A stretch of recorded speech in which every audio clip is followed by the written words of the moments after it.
Hi viewers, welcome to ECF Edit Blog. On this video, we're going to be looking at electrolysis part 2. And if you are new to this channel, don't forget to hit the subscription button to get notification of our new videos. And if you have any question, drop it on the comment section and you'll be attended to as soon as possible. In this part 2 video on electrolysis, we'll be looking at Faraday's laws of electrolysis. Faraday's first law, Faraday's second law, and then applications of electrolysis. These are going to be my lesson objective for today. Faraday's laws. Michael Faraday put forward 2 laws to explain the mechanism of electrolysis. I'm going to start with the first Faraday's law of electrolysis. Faraday's first law of electrolysis states that the mass m of elements or substance discharged or deposited is directly proportional to the quantity Q or charge of electric current passing through the electrolytes. You can pause the video and recite it. It's very important to know the law and how to apply the law. I'll repeat it again. It states that the mass m of element or substance deposited or discharged is directly proportional to the quantity Q of electric currents passing through the electrolytes. Okay, I would like us to state this law again, but this time in terms of mathematical expression. Mathematically, what is Faraday's first law? Okay. Now from that law, from that first statement of fact, the mass m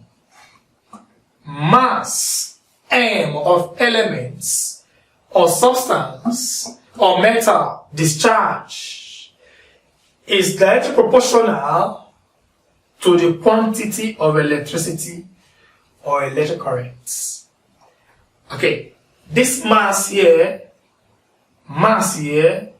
can be measured in grams. This is mass of elements. Mass of elements in grams or kilogram. Okay, and then Q is quantity of current or electricity, rather of electricity. Let me call this equation 1.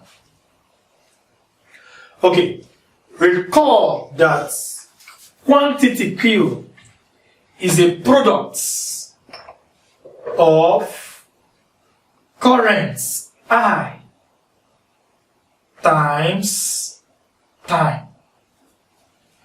That is what Q is, the currents passed and the time taken to derive that current. That is what Q is all about. So the product of IT is Q. Let me just call it my equation 2. Okay, this quantity here is measured in coulombs. So this is quantity of electricity here, just what we have here is measured in coulombs. Sometimes you see C. Okay, this is my current and this is my time. Time in seconds, current in amps or ampere. But that's basically going to be my equation 2. And then, okay, we're going to therefore do something now. We're going to say M, most time, not all times that M will always be directly proportional.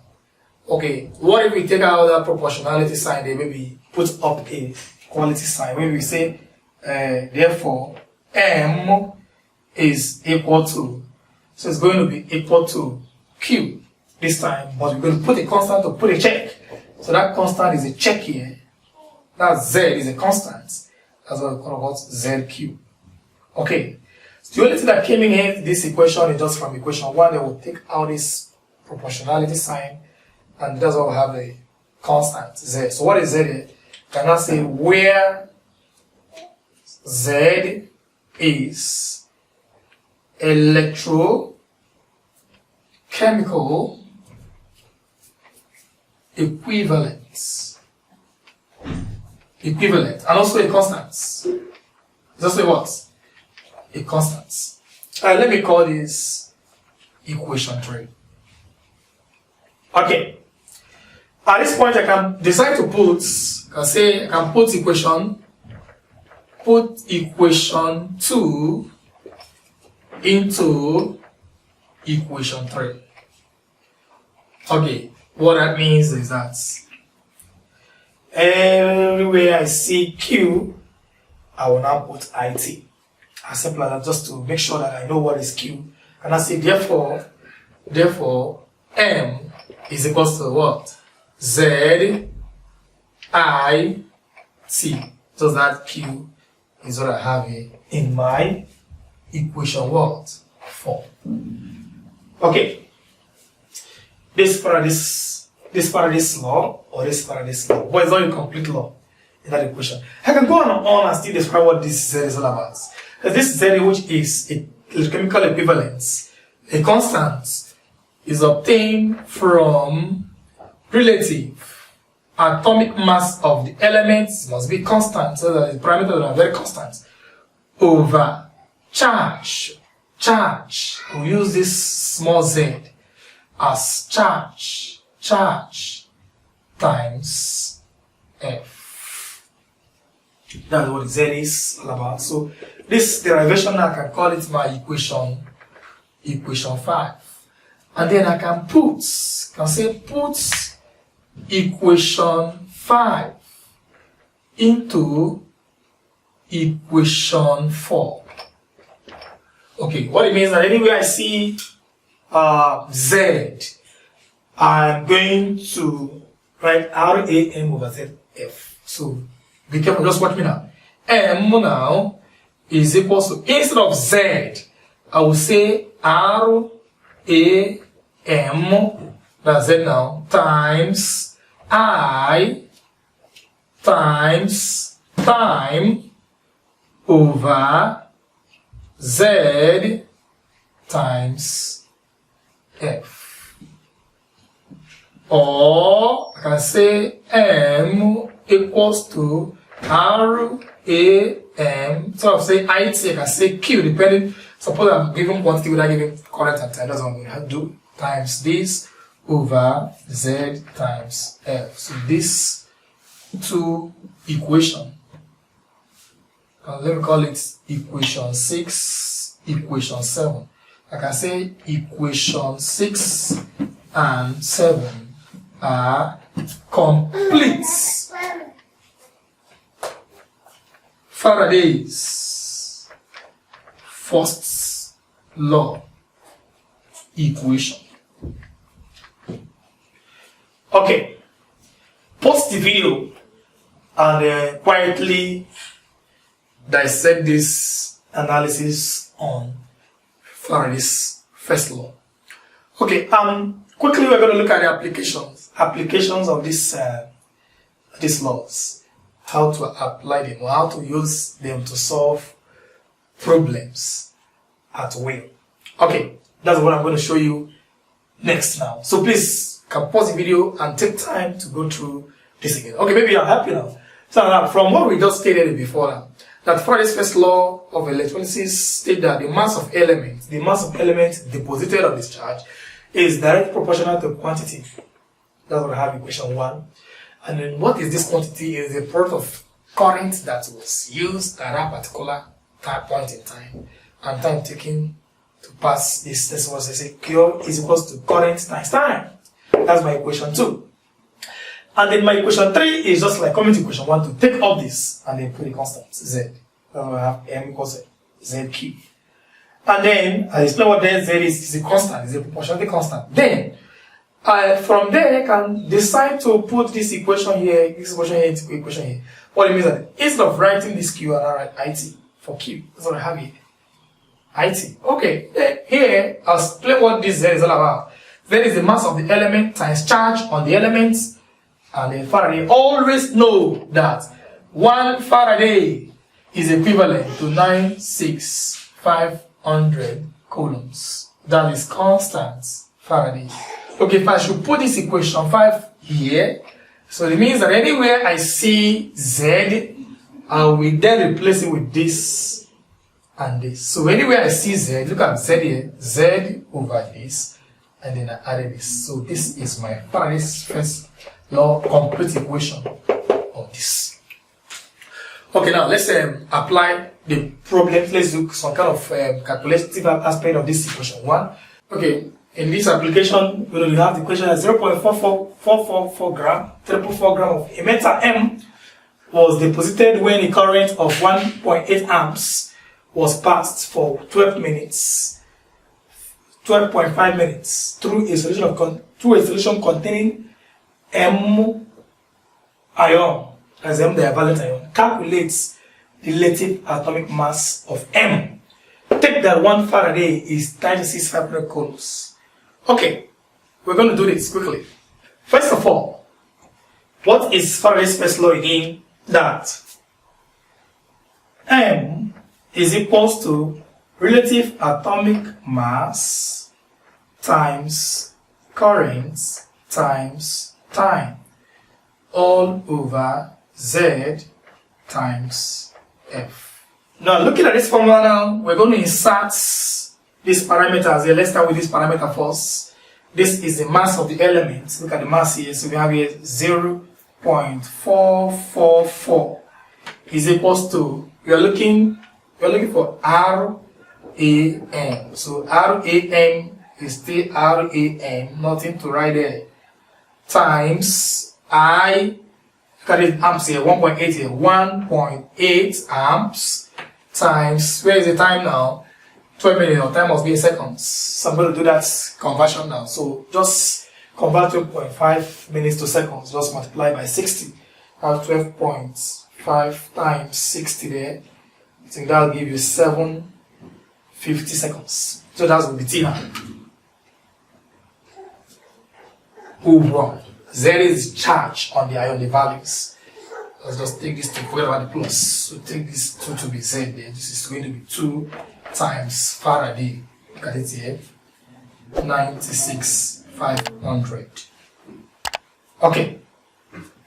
So what you do there? We just cross multiply quickly. So when I do cross multiply, I'm going to have, I'll go like this first, start from 750. So I have 750 times 1.8 times 1. Okay, that's giving me 1350 RAM is equals to 0.444 times 2 times 96,500. That gives me 85692. This is what I have by cross multiplying this. Okay. Now to get my answer, now divide both sides with or by 1350. So we have here therefore 1350 RAM over 1350. So this cancel this is equals to 85692 over 1350. So here I'm going to divide this.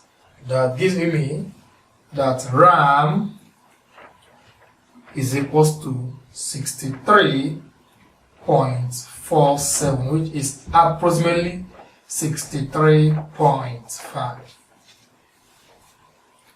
And now if you want more problem associated to this relative atomic mass using Faraday's equations or Faraday's law, please go to the exercise section. You see more problems on this. Okay, now we'll go to, maybe we'll solve one more problem on maybe time or F or Z or this, but I have more questions solved in our exercise section. But I'll just try more in this video. Still on Faraday's first law of electrolysis. Okay, now second example on still on application of Faraday's first law. Using our method, M is RAM times, okay, this time we don't have currents, we don't have time, so we can just say times Q. This is our Q here. Okay, so study is measured in coulombs upon ZF. Okay, let's insert. This time we're looking for mass, so this is mass. So we have mass is RAM here is given as 39 times Q 193,000 over potassium belonging to group 1 of the periodic table. We have a structure of 1, so its charge is 1, that's A plus. Okay, then Faraday is 96,500. So M is equal to be 78.0 gram. That is how to solve this problem. So more on these applications of this law, please go to exercise section. See more of solved problem on this. Okay, quickly go to second Faraday's law and its application.